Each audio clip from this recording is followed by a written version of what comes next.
Good morning, good afternoon, and maybe even good evening, depending on where you're streaming in from today. I'd like to welcome everybody into our conversation about the White House's recent executive order on safe artificial intelligence.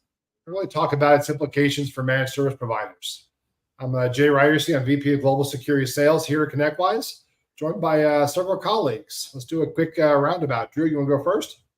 Sure. So Drew Sanford, VP of Global Security Operations here at ConnectWise. I manage and run all of our great services teams that deliver security services out to our partners.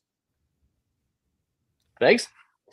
Hey, Patrick Beggs here, the Chief Information Security Officer of ConnectWise, and I am responsible for the safety, security, assurance of all the ConnectWise systems and products. And I'm Kyle Jackson. I am responsible for the innovation program here at ConnectWise, which basically means I get to play with all the new toys. A lot of those new toys here recently, Kyle, have been AI-based, haven't they? They have. Yeah, we've been busy.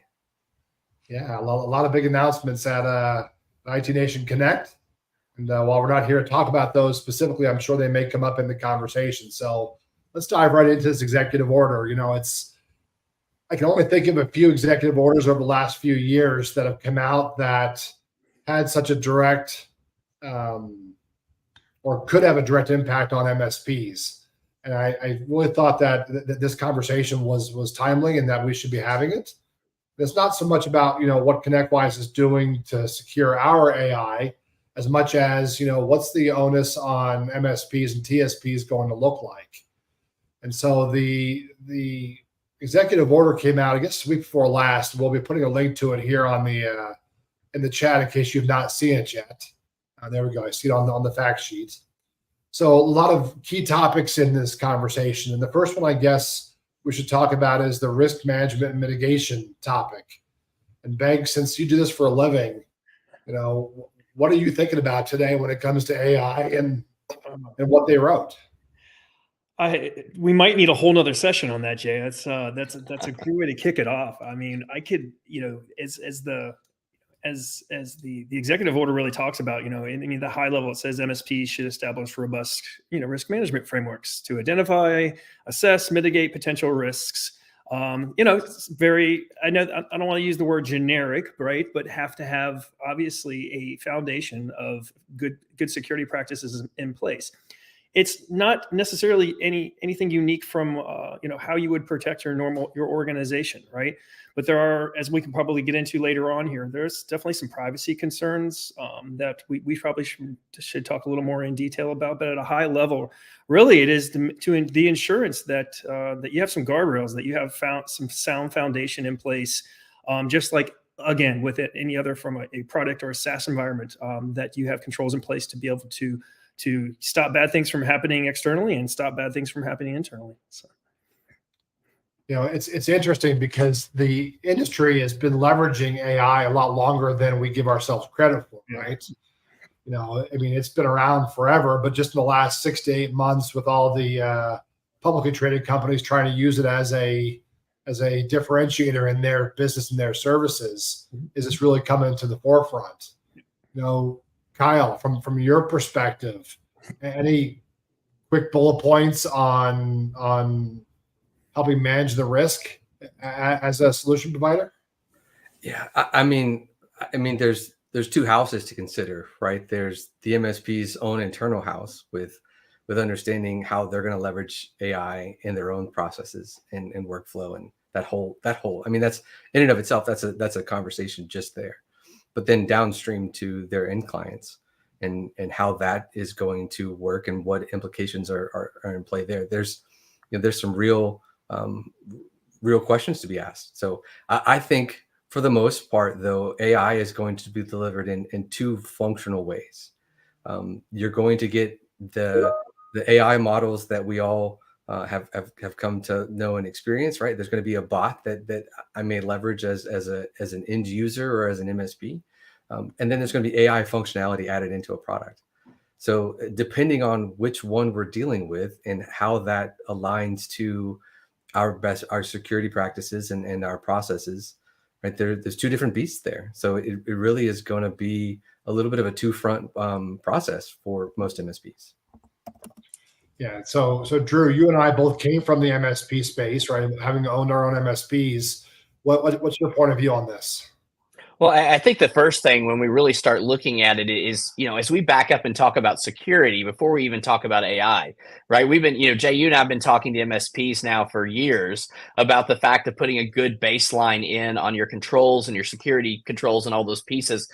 None of that changes. The first piece is, have you put the right security controls in place to allow you to have the baseline to secure your environment, right? If you haven't done that, AI or no AI, you're at massive risk and there's huge issues. What does AI do? Well, it allows the scale, the speed, all the other things, the visibility of all the data as it comes together to then bring you at greater risk, which if you haven't put those things in place. So to me, the baseline of this story around risk mitigation is first about do the right things first, get the right controls in place, the right pieces for you and your customers. Then, as you're looking at AI, look at, okay, now how do I need to alter those? How do I need to build protections around everything else I do related to the specific conversation of what AI brings?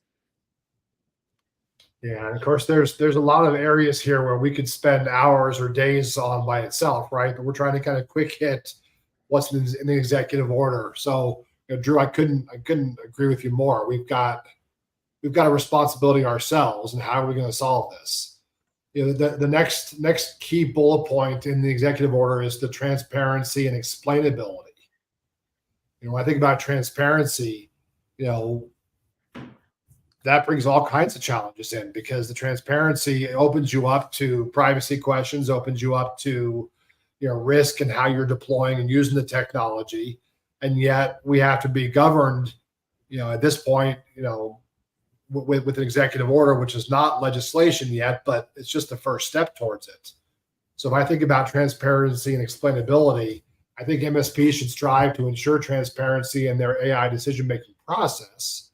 And I know that ConnectWise has put out some documentation on how we view AI and how we're using it responsibly. I think every MSP and every vendor out there needs to account for that. But look, it involves providing clear explanations of how AI is used in our systems and our decision-making logic and the rationale behind specific outcomes. And again, I'm going to kind of go back in the same order. Patrick, from your perspective, what are your thoughts on that statement? So, and I'll start with how we're doing it at ConnectWise. We stood up right away. We stood up an AI steering committee. A lot of folks, a lot of mid to small, mid to large size companies have enterprise risk committees. Well, we took the same model here at ConnectWise, and we stood up an AI steering committee, right? And from the whole full facet of how it's going to be implemented. Again, we talked privacy, we talked implementation, we talked transparency. One topic, informed consent, right? Users may not be fully informed about how their data is used by AI tools, which could lead to lack of informed consent, right? Here at ConnectWise, and one of the topics of this committee is to clearly communicate to users how data is going to be used, provide full transparency on the privacy policies, and obviously internally, you have to obtain consent before collecting or using personal information if you're going to be using that to train the tools. And transversely, that obviously from a product perspective, if you are offering that, that goes just in line with that. You're going to have to do that with your customers as well. So. Yeah, I think that brings up, Kyle, a great question that came in from Keith, from our viewers. As he's read the executive order, and I know Keith, he is very cyber centric. He's definitely a thought leader in this conversation. He's under the impression that MSPs and TSPs are responsible to review their vendors' AI policies and implementation. Is that our impression as well? And if so, I think we've already posted our documents, but we do have a lot of content coming out around this. What's your point of view on that? Yeah, I think Keith's spot on. But it's exactly what Drew said earlier. The reality is this is no different than every other box that you've had to check for security and compliance reasons along the way with any and every vendor you do business with. The only caveat here is here's the fear in me, is that as the world rushes to embrace AI adoption and every software company on the planet tries to figure out how they're going to do it, that we as independent software vendors haven't spent the 10 plus years, 15 plus years dealing with the ethics and and moral and compliance and privacy questions that Google and all the big guys have done as they've poured billions into this. So, yes, you need to challenge your vendors and make sure that their practices and their processes as they're approaching AI fall in line with the same practices and processes that you would hold them and adhere them to for all the other data and privacy and security concerns. Yeah, this really leads into the next section on accountability and auditability, right? And Drew, your ability to show compliance and show that you've done this work, has got to be relevant. What are you thinking here? Well, I think that, when you start looking at auditability, right? And if I go back to even the controls conversation I said earlier, one of the statements for me around anything you put, whether I'm an accountant that has controls about how I do audits there, or whether I'm in security and I'm doing the same conversation, right? The issue for us all along has been, can we audit it, right? Just because if I put a control in place and I don't check on what that control's doing, my view has always been I don't really have a working control, right? Just because I'm doing something or did it once. So when we start saying this, right, we've got to make sure that every aspect of AI in general has to be no different than one of our people. We have to be able to audit it. We have to be able to know what it does. We have to be able to determine how did it make a decision and come to that point, right? One of the conversations around education in AI today is, right, where is the issue around whose information is it? Do I have copyright issues? Do I have those things? Well, if I don't know where AI grabbed its information and how it pulled it, how can I ever pull that together? And I don't want to derail us off into a copyright conversation here, but it speaks to the same story. It's how do I pull all that together to be able to then audit and tell the story and hold together what we're actually doing. Yeah, well, if I start thinking about this, I think that the statement that is in my notes, I think is probably really well designed. It just says that MSPs and TSPs should establish clear accountability mechanisms for AI-driven decisions. This includes defining roles, responsibilities, and establishing audit trails, and implementing processes for reviewing and addressing potential errors or biases.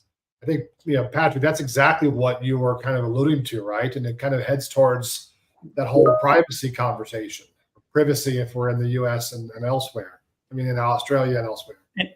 And I think you're going to see, I'll make the prediction, we're going to see some, and I would say ISO is going to get updated, SOC 2, just folks, the warning order has been issued that you're going to see some updated guidance from privacy compliance side of the house for implementation use, responsible use of AI tools, not just ones you're selling, but ones you're actually maybe using internally, or externally, that they're not going to mess around with this for sure. And I know it's from a CISO standpoint, folks are, I would like to say a lot of organizations have that AI working steering committee, but they don't, right? There's a bit of a game of catch up going on right now. But the progressiveness of having this EO come out so quickly should be a sign, right? That, hey, this is going to be looked at. So.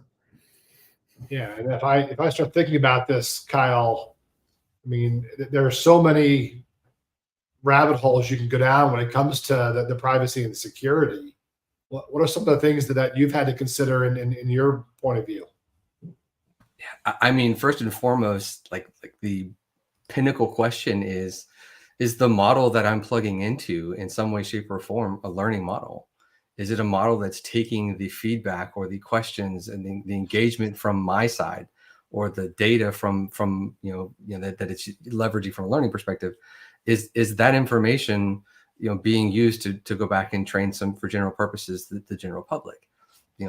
If the answer to that is yes, and you're in a situation where you and or your client are upstream downstream to some regulation, you got to rethink your approach to leveraging that particular tool. And that's just like bottom line. So as we approached it, quite frankly, we just drew a line and said nothing we touch will be has learning capabilities.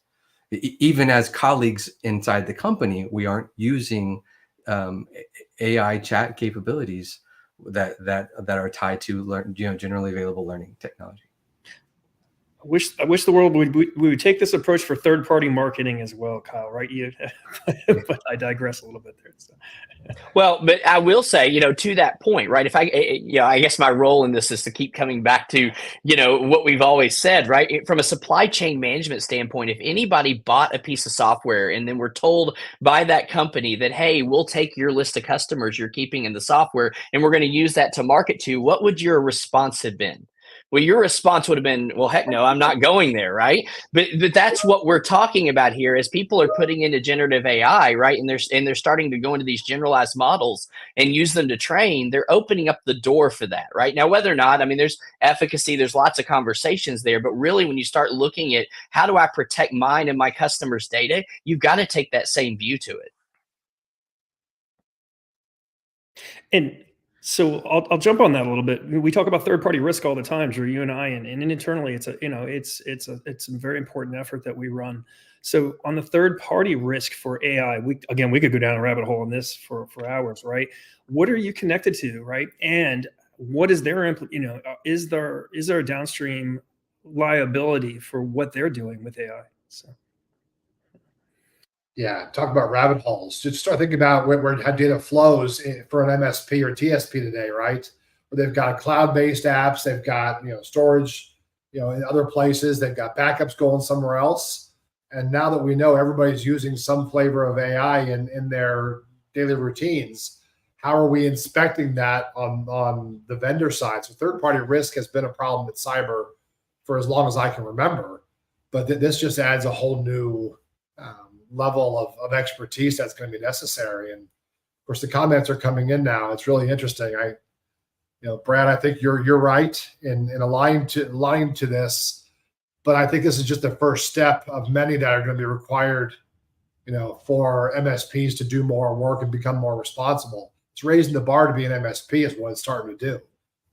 I think that's a whole different conversation. But now let's go into some of the things that I think some of us don't deal with day in, day out. So I haven't trained an AI yet, so I don't know what that looks like. But if I start thinking about the fairness, the non-discrimination, and the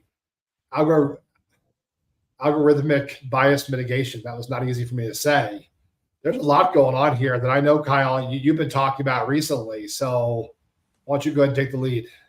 Yeah, I think Brad is probably going to align here as well. But the reality is I don't think many MSPs are going to be dealing with fairness, non-discrimination, and algorithmic bias mitigation, because they're not going to go down the path of training. And those that do will do in private environments with small data, right? They won't be large language models; they'll be small language models, and in that process, right, it's a little bit easier to control.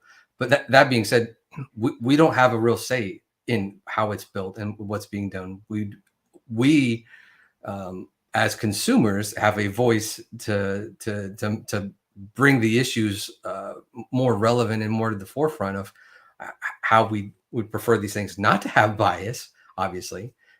So I think the opportunity for MSPs and all of SMB as a whole, frankly, in addressing this would be understanding how we as a community can have our voice be heard to those that are doing the training. Yeah, well said. I don't know if I have anything to add to that. Patrick, thoughts? It goes back to knowing the analogy of understanding, you jump in a car for the first time that you just bought, right? And understanding the features that are there, to keep you safe, but also that are there to not keep you safe, right? It goes back to guardrails again, of kind of the way Kyle is describing this. And it just takes a feedback loop, a really regular assessment feedback loop of what you've created and what is it doing. What is Kyle Net doing to learn and to evolve, right? So. Well, and I think that, what we're saying there, Jay, I think that really is, as like Kyle said, as consumers, right? We have a responsibility to know, what farm did our food come from, right? What things did we go with? What went into it, right? When we start talking about bias, it's about that responsibility is to keep ourselves educated, to understand what it is that we're asking the right questions of the market, to put the right pressure on companies to make sure that we're doing everything we can to try to make sure we remove bias and those kind of concepts from it. Is it easy? No. Or is there going to be mistakes? Oh yeah, I can guarantee you 100% as we walk down this journey together, there's going to be challenges, right? But I think that it is about us staying educated and holding the vendors, just aware of the process. Yeah, I think that kind of gets into the next section, which is human oversight and control. Drew, you and Lee Cockrell from our UK office were chatting this morning about a press release there about what the UK's NCSC put out in coordination with CISA and 16 other countries. What's your take on that as related to human oversight? Well, I think there's a few things that are kind of funny. One is the fact that we've been talking for a few days as we were talking about what were we going to talk about on this live stream as we went through it, and then boom, and this speaks to how fast this whole thing is going. That came out this morning, right? That multiple governments. I think if I remember, I don't have it in front of me, but I think if there were like 18 or 19 governments that were involved in that whole process that the UK was putting forward. But I think it really is about understanding that oversight's not one country, one piece, but it's all of us working together on what those things are, and then being able to carry that forward. And this is, I think a good first step. I think there's some pieces of it that will, over time, it'll be interesting to see how they play out, but a lot of alignment to what was already in the executive order and then what's being carried over in that piece as well on where they are. So, Patrick, coming from the public sector like that, or the government sector, what's your view on that, and how Homeland and the NCSC and all the others are starting to look at this? I'll keep this short and simple. From my experience, is get ahead of it, or just to get on par with it while it's oversight and recommendations for consideration, because that's what the EO is, right? Before it becomes a regulation, right? We have an opportunity as a community, as the IT sector is what we are called within Department of Homeland Security, within CISA's critical infrastructure sectors. There's a lot of organizations that will want to go the other route. So adherence and good practices are being observed for sure, right? And so I think it comes down to it. If it just gets to go unchecked, right, that's when the regulatory side kicks in, and that's, not to go down a rabbit hole as we keep saying, that's a lot tougher to being forced to do something, right, with fines and penalties versus being encouraged to do something. So, did that sound politically correct? Because I tried to do that pretty politically. That's good. That's good. Well, and Jay, I'll say this, that regulations used 14 times in the executive order. So not that that's a major booming effect that, hey, we're going to see a whole bunch of regulation, but there are specific call outs to government agencies with timelines, 270 days, 180 days to formulate a plan where regulation, aligns to whatever principle or mechanism responsibility that they're responsible for. Luckily, the regulation of the IT sector has been very, very, very difficult.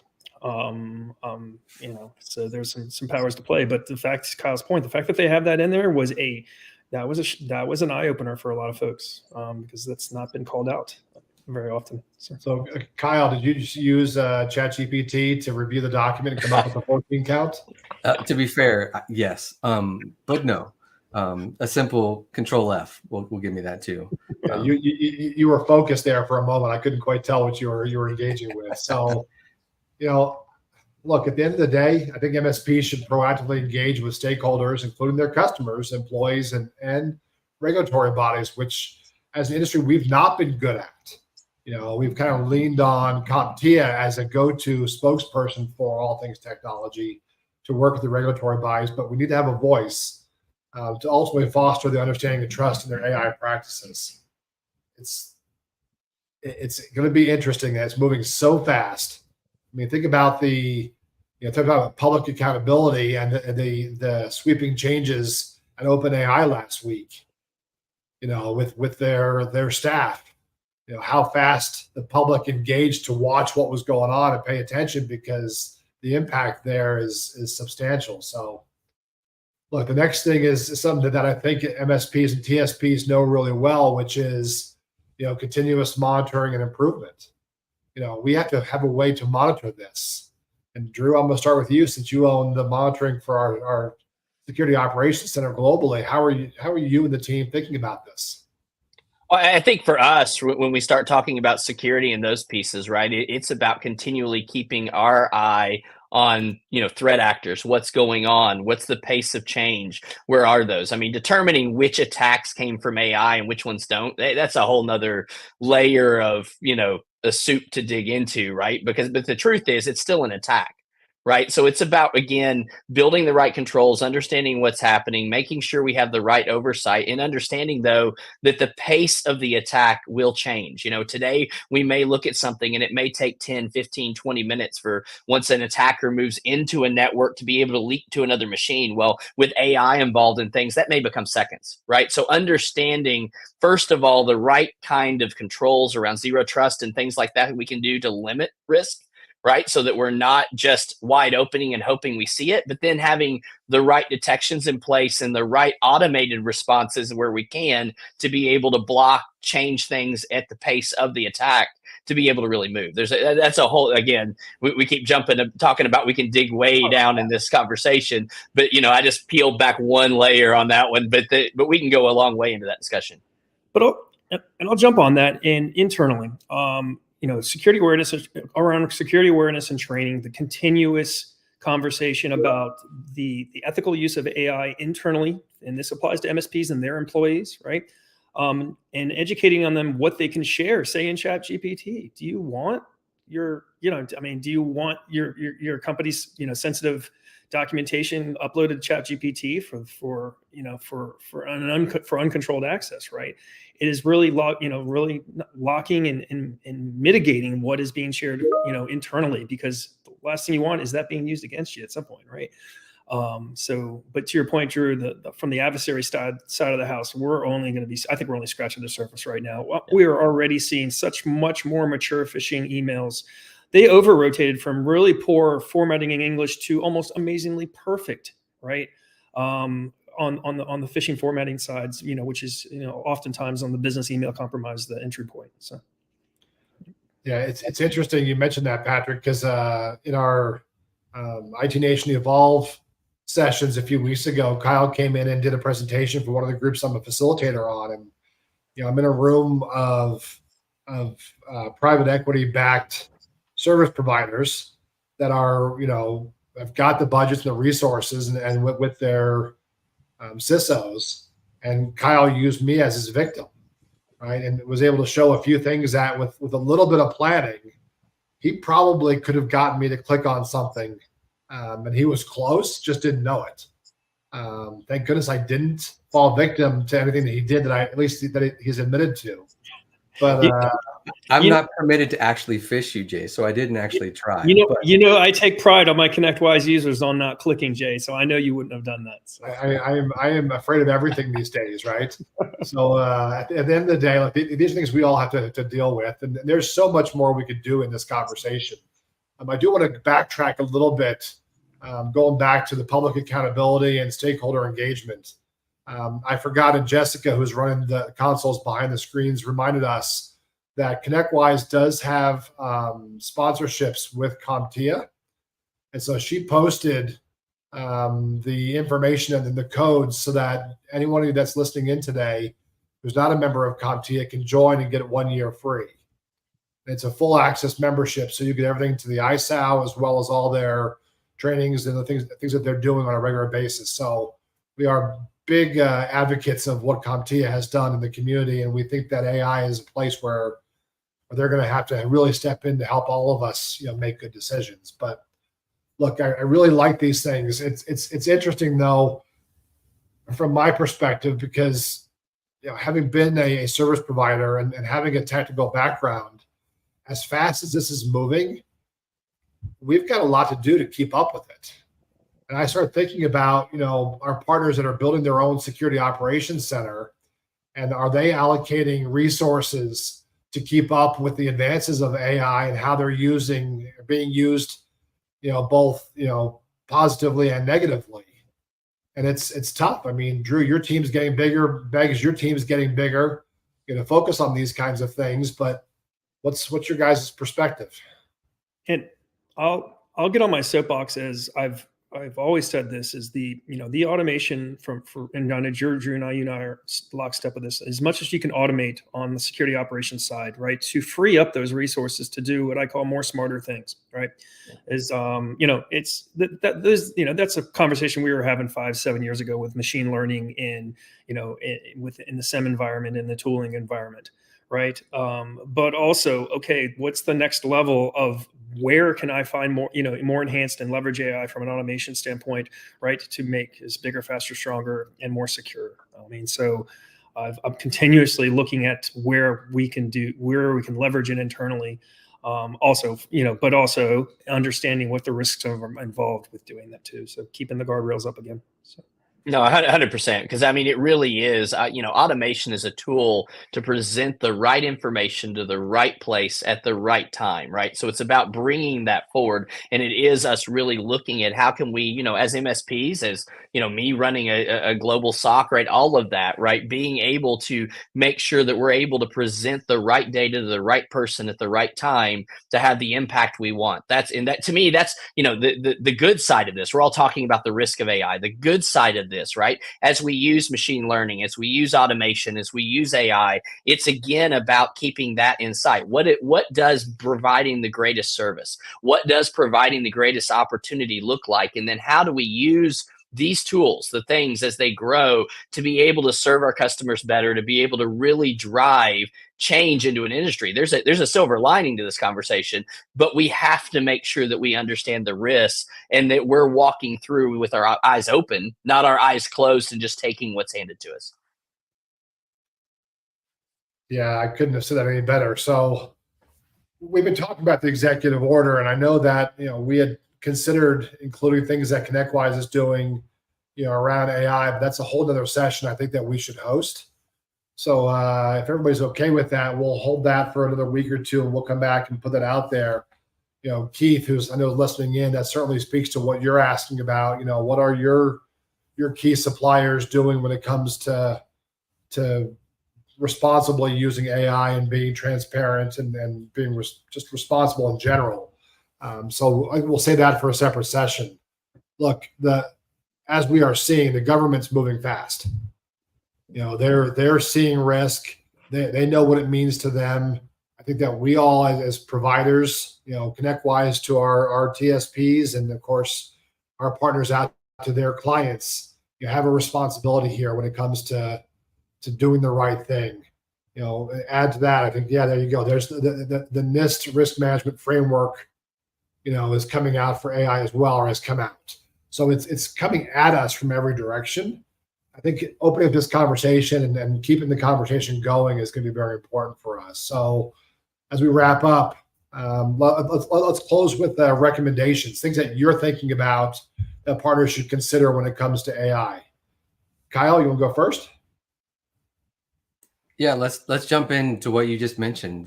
By the way, the NIST RMF, or the risk management framework, is pretty strong for a 1.0 document. It actually goes pretty deep and wide. So I think for MSPs who have already gone down the path of NIST and trying to validate, how their compliance fits with the NIST framework, the RMF is pretty good. So I'd check that out. The other thing that I'll say in closing is, so there are days where I walk out of this office and my wife looks at me and says, "What's wrong?" And it's like, no, I'm just thinking about the future, and I don't know. Maybe we should buy a farm and move to Georgia, just because there are so many unknowns. But I am as many questions and unknowns about the future. And as we've talked about the whole conversation about, there's things that we need to be aware of as technologists and as MSPs, caring for, the SMB client. I'm bullish. I'm really bullish on the value of what AI is going to provide, on the benefits that it's going to not only provide MSPs and their capabilities to service their clients better, but even those clients and how they're doing their jobs and getting to their goals. It is going to be an impactful technology. And so we're just making sure that we're going eyes wide open as this technology evolves and its adoption it becomes mainstream. So that's it. Well, and I think, to add on to that, right? When you start talking about transparency and things like that, I think the one thing I would want to close with is, as MSPs, TSPs, as you're looking at it, one of the things that has happened around security is there were a lot of MSPs and TSPs that didn't talk to their customers about the security of their environment. They said, "Hey, I'm just an infrastructure guy. I'm a network guy. I'm whatever." Don't fall into that trap here. Here's another opportunity. Educate yourself, but start having those conversations. Let your customers know, hey, we're looking at AI, we're evaluating it. Here's the things we're looking at doing. What are your thoughts? Have the conversation so that your customers know that you're somebody who's looking at their future, looking at their best interests, and all these conversations they're hearing, it's real and relevant to them, and you're engaged with it. So don't be the kind of the quiet, not engaged partner. Let them know what's going on and then engage them in the conversation. And I would even say leverage this opportunity, because the relevance of AI in every conversation. I mean, literally sitting next to a pair of 80-year-old ladies at a restaurant talking about ChatGPT a couple weeks ago. So you leverage the relevance of AI to have the extended discussion of hey, this is why this is why cybersecurity is so important. This is why we need to protect your data. These are the reasons why, as we look at this, the expanded risk profile, this is why, because an armed AI with your data is now exponentially more dangerous than just some criminal with your data. And I'll keep it short and sweet, as Kyle kind of just touched on. What I was going to say is, and I get accused of being the fun police here at ConnectWise, and rightfully so, is know what you're doing. It goes back to responsible, behavior. Is understand what you're using on your devices. It's not rocket science, folks, right? Understand the risks that as for security professionals, understand the risks you're introducing to your environment, and be it AI, be it any third-party apps, be it any apps that you create, or so just understand the risks that you're doing. Don't be in a hurry per se. Is take it step by step. Enjoy the ride, but understand what your goals are with the use of the capabilities. So. And like a good student, Patrick, I just used our ConnectWise secured ChatGPT to write a quick conclusion for this session. Okay. And here's what it came up with. In conclusion, the presidential executive order on AI marks a significant milestone in our nation's commitment to harnessing the power of artificial intelligence. As we move forward, it's crucial for us to collaborate, innovate, and ensure that AI technologies are developed and deployed responsibly, ethically, and with a focus on benefiting all of society. Let us seize this opportunity to shape the future of AI, driving economic growth, enhancing national security, and improving the lives of people around the world. Together, we can build a future where AI works for everyone. Thank you for joining us today and being part of this important conversation. That may have surpassed Beggs's, slight political cheese statement earlier. Great job, Jay. I'm just going to say. I mean, you mastered saying a lot but a little all at the same time, Jay. That was amazing how I could do so much, because I could have never written that. You guys know me well enough. And if it's not cheese and crackers, it's not me. So look, can you save that for IT Nation Secure? Because I think we can weave that into the keynote. That would be great. I'll pick it over to you. A fun Easter egg. We could do that. So. There you go. Oh, look, Kyle, Drew, Patrick, thank you so much for joining us today. I think that it's a great conversation that we need to keep going. And I know that ConnectWise has plans to continue this conversation and engage with our partner community in the IT Nation to make sure we get this right. There's an awful lot of opportunity, as Drew mentioned, for mistakes. We want to make sure that we're doing this together and doing it right. So from ConnectWise to all of you, thank you for spending time with us. And as always, stay safe, stay healthy, and stay secure.